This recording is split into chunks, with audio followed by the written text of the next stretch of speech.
Welcome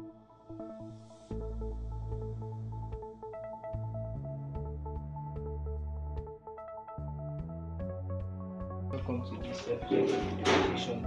We are going to be dealing with parametric function, application of differentiation, the likes of tangent and normal. We are going to be dealing with rate of change. So without wasting much of our time, we are going to be starting. Now we have a function. Now we have y with respect to t. We also have x with respect to t, and we are asked to look for the dy dx. Normally we see that this will be differentiated as dy dt. This is differentiated as dy dt. This will be differentiated as dx dt. And you ask yourself, how do you get your dy dx? Now you follow the chain rule. The chain rule, you say dy dx will be something like dy dt and dt dx, because you cannot the product of these two cannot give you dy dx. Only the inverse of this will make that happen. So it will lead us saying dy dx will be equals to dy dt, which is this, then multiplied by the inverse of this. And when you calculate 1 over the whole of this, it will be what? Dt over dx. So it will flip. So that will be dt over dx. So in that way, you see that dt over dx, dy over dt, you see that dt will cancel dt. So when dt cancel dt, you see that it remains dy dx. That's for that. Let's apply that rule here. See that we have y with respect to t, we have x with respect to t. So we are going to be doing that. Let's differentiate this one. We have dy dt, and 7 multiplied by 4, that's 28. 28t raised to power 4 minus 1, that is 3. So we are differentiating this also. The x dt, that will be 15 multiplied by 9. Check that, that's 135. T, then 9 minus 1. We did that in our basic differentiation under the differentiation 1. So I think we are used to that. So now following the rule, we will say dy dx equals to dy dt, then multiplied by the inverse of this, which is going to be dt dx. So dt dx. So when you do that, you now insert them to be 28t raised to power 3 multiplied by 1 over this 135t raised to power 8. So we have t raised to power 3 here, we have t raised to power 8 here. So if they cut themselves, it will remain what? 5t here. So you'll be having 28 over 135 t raised to power 5. So that's for that. Now, application of differentiation. We have application of differentiation, and it deals with you getting the equation for tangent and normal. Now, for tangent, you have the equation that says y minus y1 equals m into bracket x minus x1. Now, what is y? Y and x are used to get the equation of whatever you are looking for. So that y and x, they are not meant to touch. So it must remain there in your answer. But you see this x1 and y1, they will have given you the equation. So it might be points. In some cases, they will give you x as a number and they will give you y as an equation. So you have to insert the x into the y so that you can get both x and y. But those x and y you are getting, they are actually your x1 and your y1.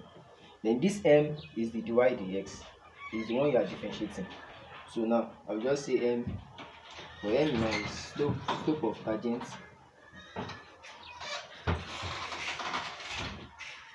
m is the slope of tangent, then x1, y1 are the points. So this slope of tangent, you can also say it's the dy dx. So slope is what? Dy dx. Now that's for tangent. For normal, you have the equation that says y minus y1 is equals to minus 1 over m x minus x1.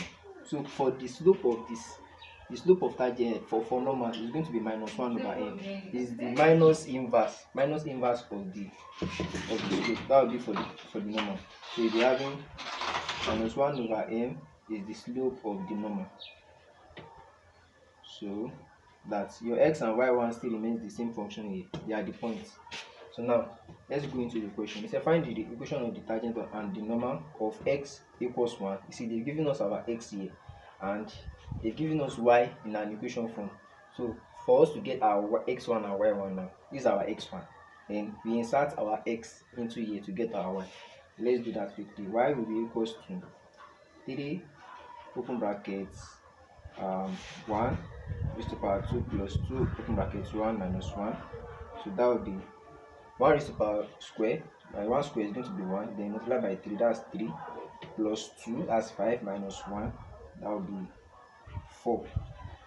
So that means your y is 4, your x1, y1 is 1, 4.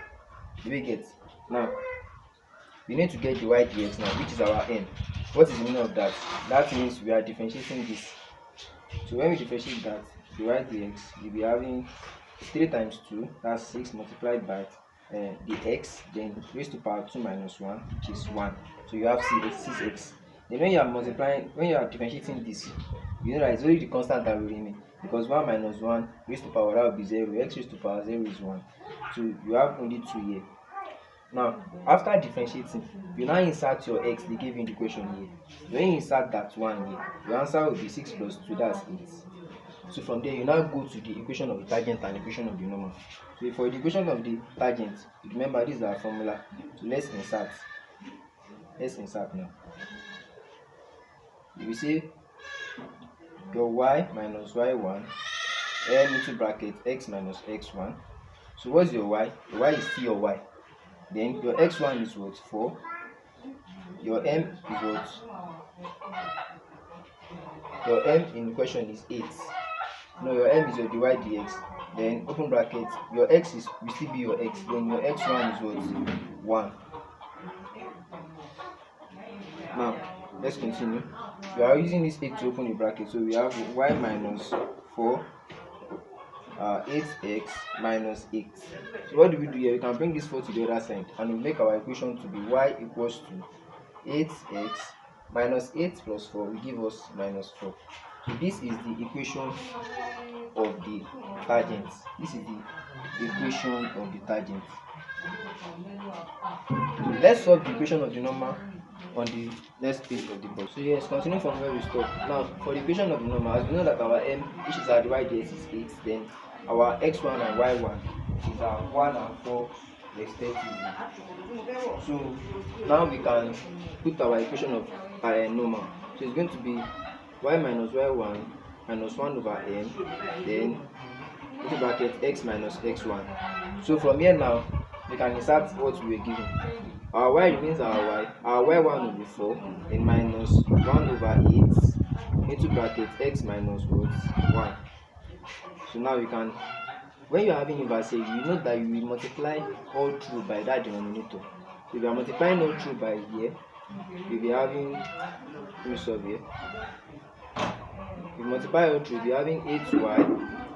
Then 8 multiplied by 4, that's minus 32, is equals to minus 1x minus 1.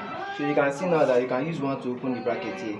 When you use 1 to open the bracket, it becomes minus x plus 1, because minus multiplied by minus will give us what? Plus. So you can write 8 minus 32 here. So what you need to do here, you can bring this one to the other side. So you have 8y minus x, then this coming to the other side will be plus 32, right? So it will be plus 33 like that. So that is the equation of the normal. So that's the equation of the normal.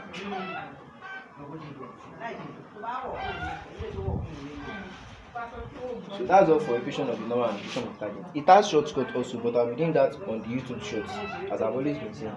So rate of change. Now going to rate of change.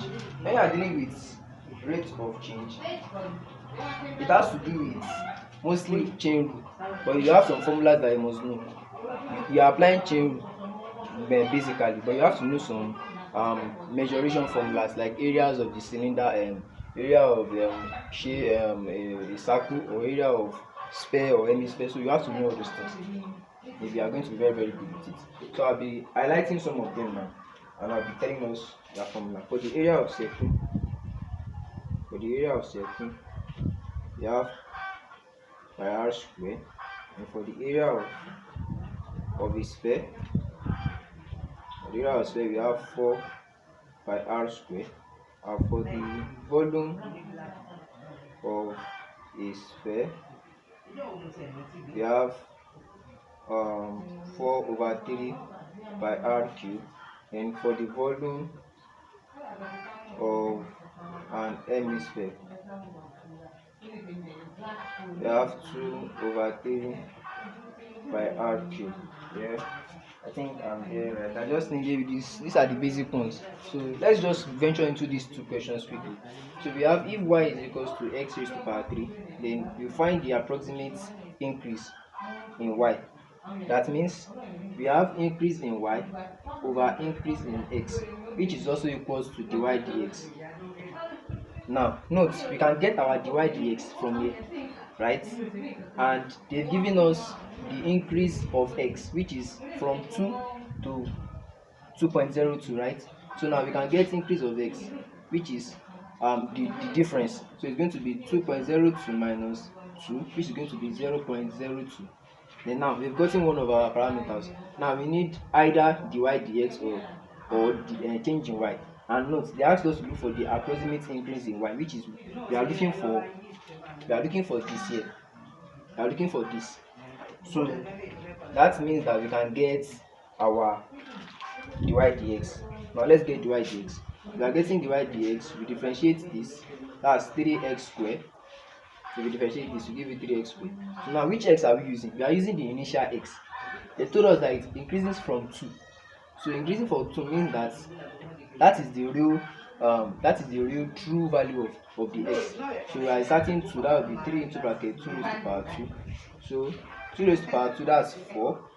Then 4 multiplied by 3, that's 12. So 12 is our dy dx. Now let's insert the formula. Make this subject of formula, you'll be having dy is equals to dy dx multiplied by dx, right? So now let's insert it now. You'll be having, what's your dy dx is 12, then multiplied by, what's your dx? You're changing x rather, 0.02. Multiply that together, you should be having 0.24. You're having 0.24. So that is the approximate increase in y that they were asking for. So this is our change in y. You got now. This is our change in y. Can insert it back, you still get your dy dx at the end of the day.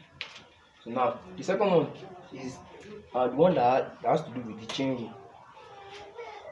So we are given the radius of a circular disc is increasing at the rate of this.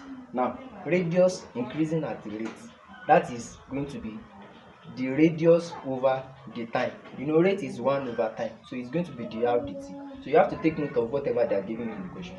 So now they've given us the r dt. Now the r dt, that is the rate increasing and the radius increasing at a particular rate, is what? Is 0.5 centimeter square.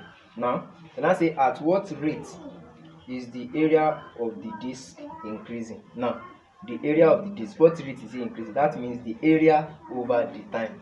You get? So the area over the time, that is the rate at which that area is increasing. That's what we are looking for. Now look at this formula now. We say dA dt. What will give us dA dt?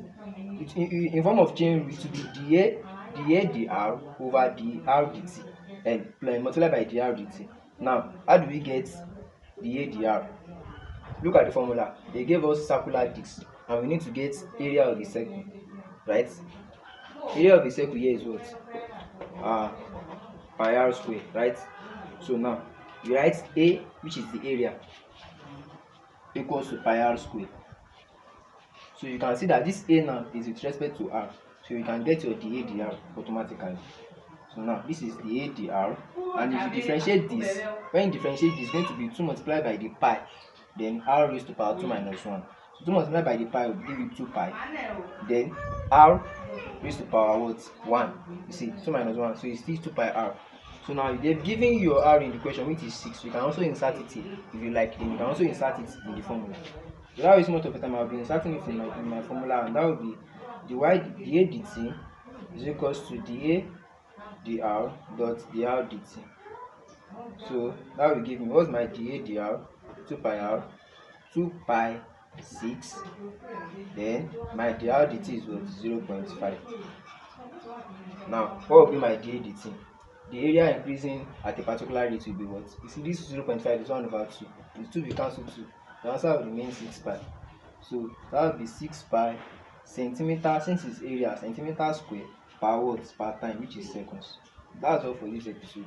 We're going to be doing more of rate of change on the next video. So make sure it's very interesting. You can see that we are enjoying the concept. Do well to like, share, and subscribe.